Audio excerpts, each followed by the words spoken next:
You know what? There was a time when success followed a predictable map, and that map matched this.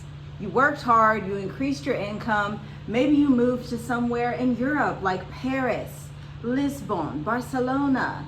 These weren't just destinations, these were ancient cultural associations. They were symbols of stability, prestige. But something deep has shifted across the board. With the decline of Americans even staying in America, we also have the decline of high earners are not even going to Europe to move from America. They are not even staying in Europe.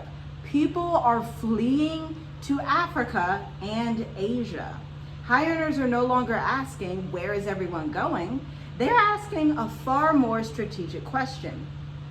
Where is the true advantage? And increasingly, that answer is not Europe and it's not America either. This is the illusion of the default move. Europe still carries the reputation of being the quote unquote safe choice. But for high income individuals, retirees, expatriates, people who have some type of high level skill or talent, including teachers, don't count yourself out if you're a teacher. I just had to put that in there. You have a high level skill as well. These founders are actually becoming consultants, seeking remote opportunities, and they're landing on beaches in places like Seychelles, Mauritius, Botswana, Rwanda, Thailand, and beyond. And it's due to a different story. Well, in the West, we obviously have higher taxes, increasing regulation, higher cost of living, and slower systems. Not to mention that the weather is just quite frankly horrible when you can literally live on a jungle beach with mountains that reach the ocean, flowers, beauty everywhere, organic food, and get some nice tax breaks while you're at it. Yeah, so guys, look, make sure you like the video, leave your comments below, subscribe to the channel if you haven't, because look, we've been seeing this for the past, I would say past 10 years to be honest, from our research. Africa is rising, Asia is rising. These places are growing at a very, very fast pace. So you gotta get into the know. Yeah. Like I'm pretty sure, I wanna say it's projected that Africa is gonna have like I wanna say a global, a continental GDP better than America, better than Europe in the next 10 years. So you have to get in where you fit in.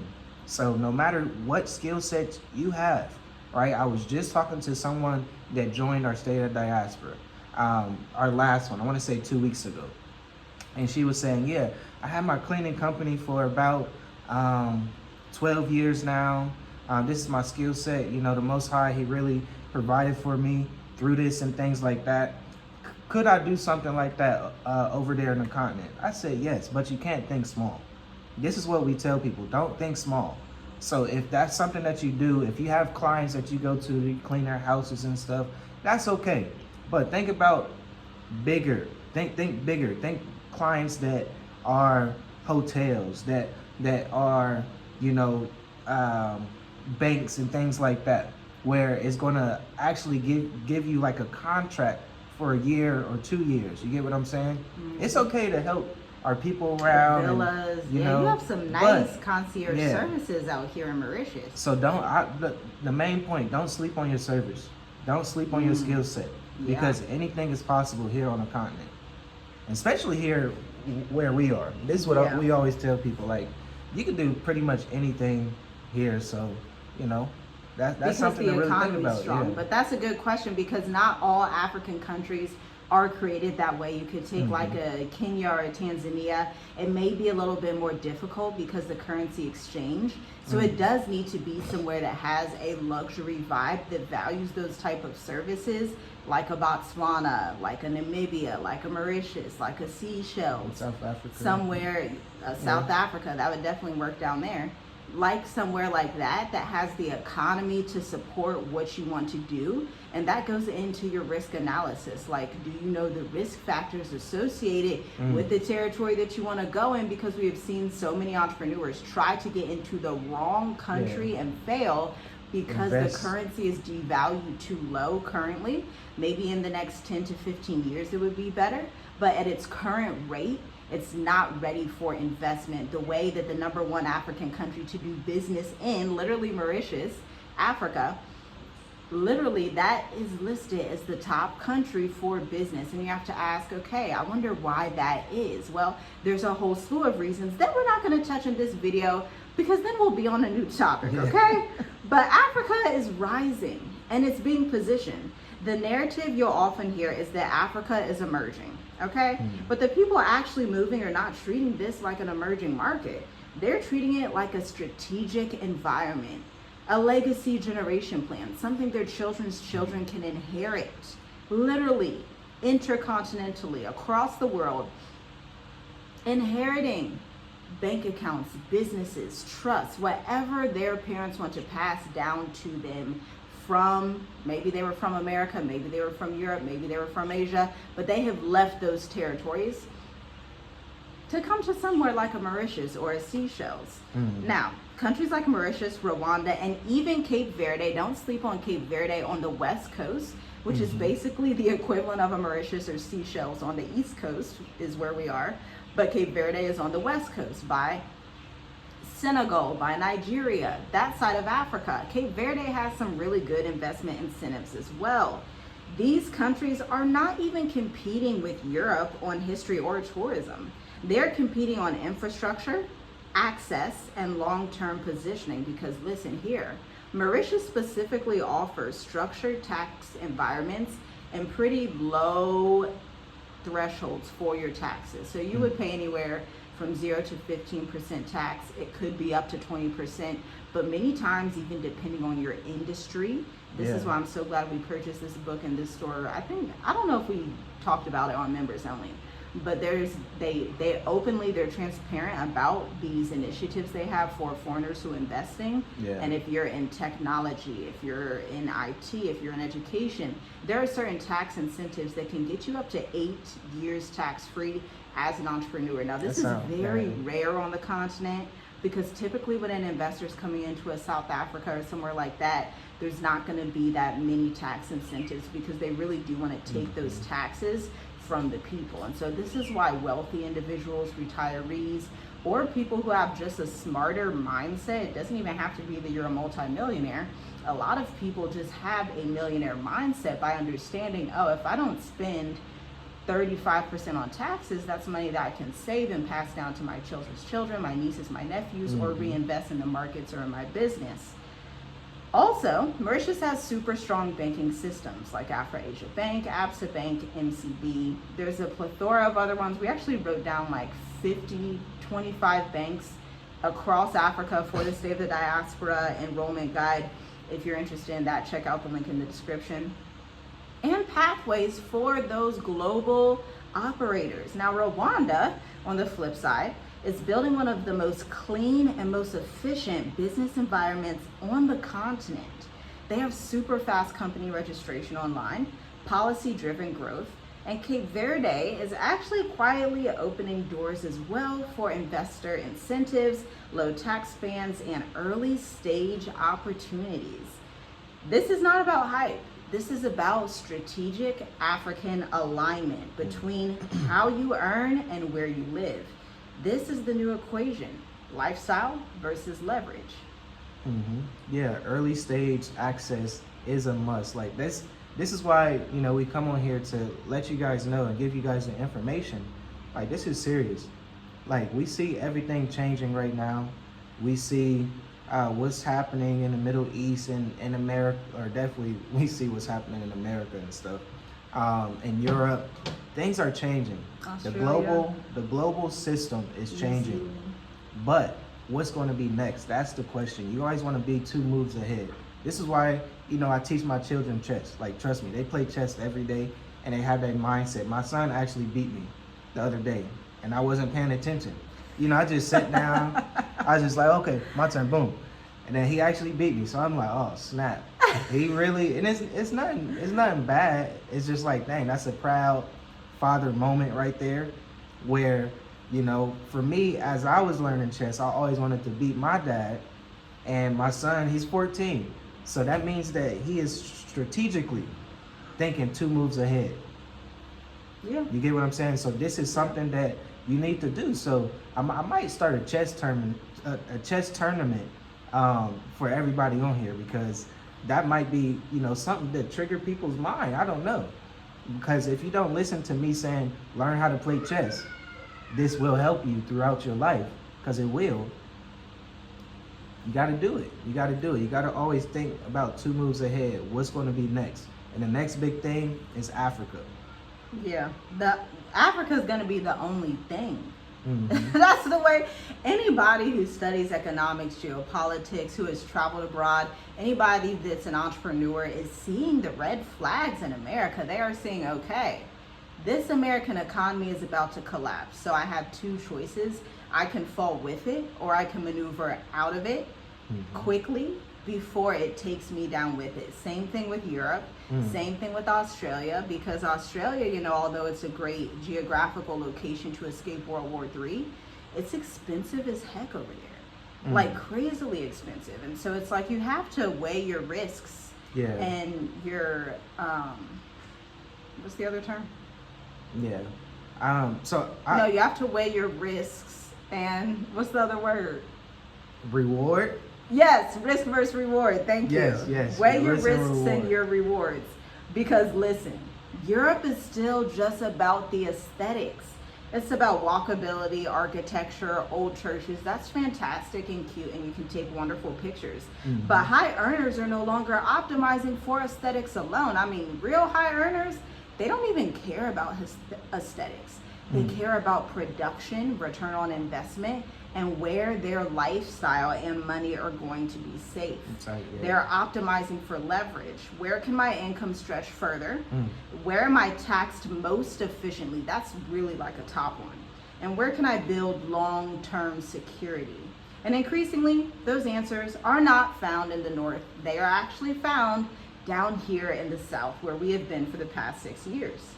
Yeah, I like how you said, where can my money stretch the longest? And that's very important. This is what we always tell people, like, that US dollar is going to be strong outside of America. If you're in America, of course, there's going to be inflation, prices rising. But if you're outside of America and that dollar increases, the dollar is still valid outside of America. I'm not saying you can go somewhere and pay $1 or $5 or $10. I'm talking about foreign exchange, the foreign exchange rate. So just say 2 weeks ago, right? That the dollar was pumping up over 100, right? And here on this side of the world, we would pay less rubies. Yeah, we would pay less rubies on our dollar. You get what I'm saying? So just for example, just say if our rent is $500 usually, and then $1 increase, that means that we will probably pay rent. Our exchange rate when the dollar was high was about $4.50. So we just saved $50, or maybe $400. We saved $100 just because the exchange of the US dollar was high. So that tells you right there, you can take advantage of the dollar outside of America. You can live your American dream outside of America. Yeah, the American dream is outside of America. The European dream is outside of America. And this isn't a loud migration trend. This is a quiet trend. There are no headlines screaming, high earners flee Europe and America. Instead, it's happening in smaller, more strategic moves like this. A consultant relocates to Mauritius. A founder sets up a company in Rwanda. A remote team leader splits time between 2 continents. Not an announcement, no noise, just strategic repositioning. Because the people making these moves understand something that most people do not understand. By the time a trend becomes obvious, it's actually already too late. And this isn't about geography, this is about structure. This is where most people misunderstand this conversation that we are having right now. They think the move itself is strategy, and it's not, okay? Choosing the wrong country can deplete your strategy. Choosing a territory with horrible taxes can deplete your bank account. And choosing an unsafe or corrupt territory will make your money fly away at a quickness, okay? The country is the environment. The structure is the strategy. How are you incorporating your businesses before you leave America? What is your market position while you're in America? This is why we always tell people, and I've owned my marketing agency for 10 years now, collectively gotten my clients over 31.9 million to date in revenue. This is why we always tell people, as an entrepreneur, you need to have your market position and your clientele already established before you leave. You need to already be a successful entrepreneur in America and Europe before you leave, because you do not want to have to go into a new territory, then launch a new business. It's going to be too much. It's not going to make sense. And also, these governments want to see your portfolio. Like, it's not just come in the country and you have a U.S. passport. No, they want to see your portfolio, your case studies. What clients have you worked with? What results have you gotten? Oh, is this advantageous to us?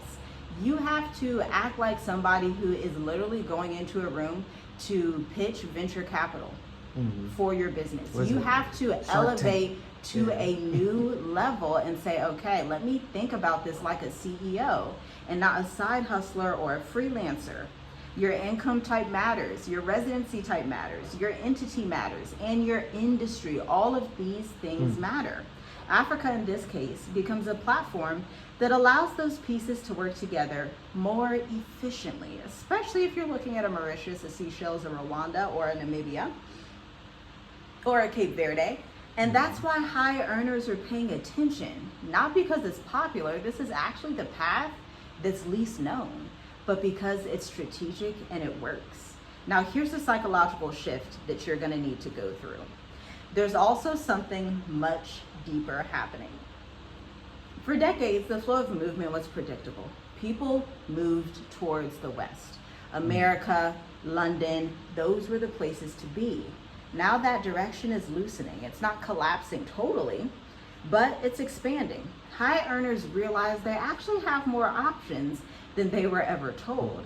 And once you see that, you cannot unsee it. Once you understand that, oh, my business can get me residency for 5 to 10 years in certain countries in Africa. Oh, there's tax incentives for my industry. Oh, they want people who are in my field here, who have a portfolio, a body of work, a website, who show their work. It's like, oh, you can't unsee that. The same way that immigrants come to America and they get incentives, they get all these different things. You as an American can leave America to go somewhere else that will give you incentives as well, especially if you're a consultant or an entrepreneur. So the real question isn't necessarily, is it Africa versus Europe, but it's about whether you're making decisions based on familiarity or strategy, innovation or being too comfortable. Because the two paths are starting to diverge. One feels safe because it's known. You know your hometowns that are in America or Europe, but the other creates advantage because it's intentional. So here's the final thought that we'll leave you with. Most people are going to just wait. They'll wait until more people talk about it, until more influencers validate it, until it feels blatantly obvious. But the people who benefit the most from these shifts, they're the early movers, quietly, strategically.